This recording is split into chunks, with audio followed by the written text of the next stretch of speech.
Welcome, ladies and gentlemen, to another Diecast Emporium review.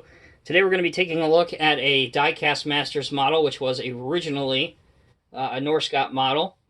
It is item number 85197. It is 1 to 50 scale, and because it is a Highline model, it does come in the collector's tin.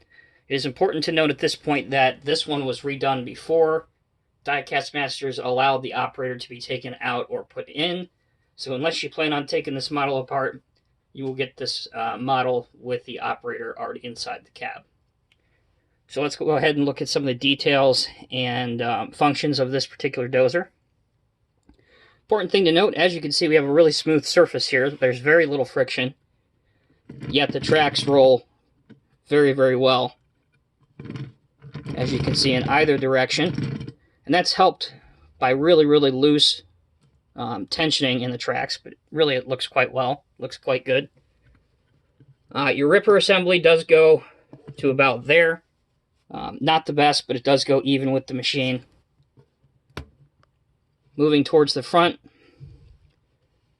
you have your 2 GPS pods and your angle blade. I wish that they would have done a little bit of cabling from the GPS pods to the actual front of the dozer. I see that a lot with a lot of the custom model builders. It really adds some authenticity to it and really looks good. So maybe that's something down the road that Diecast Masters can do if they do another GPS vehicle. With that being said, you can move the blade from left to right. You can move it up and down. That's a pretty acceptable height. And it does go down below itself.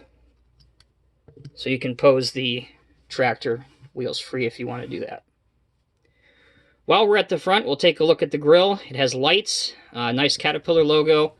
GPS pods are plastic. Obviously the blade is die-cast metal. If you look up on top, it does kind of have that anti-glare paint with the black on top of the cab, on top of the engine housing, and on top of the blade. Here it says D6T right up here, and Cat Assert Technology. Take one more quick look at the back, where you have the Cat logo and some nice work lights as well. So there you go, guys. Not a very long video because it's a pretty simplistic piece of heavy equipment, but one that I would rank very highly. Love this particular model. If there's anything I could nitpick about it, is the fact that I would love to see cords going from the GPS pods to the front of it. I think that would, like I said, I think that would add some realism aspect to it. But other than that, this is a nicely well-executed redone by Diecast Masters, and it's not too expensive either. So as always, guys, thank you for tuning in. If you have any questions, comments, concerns, or suggestions, please leave them in the section below, and we'll see you in the next video. Take care.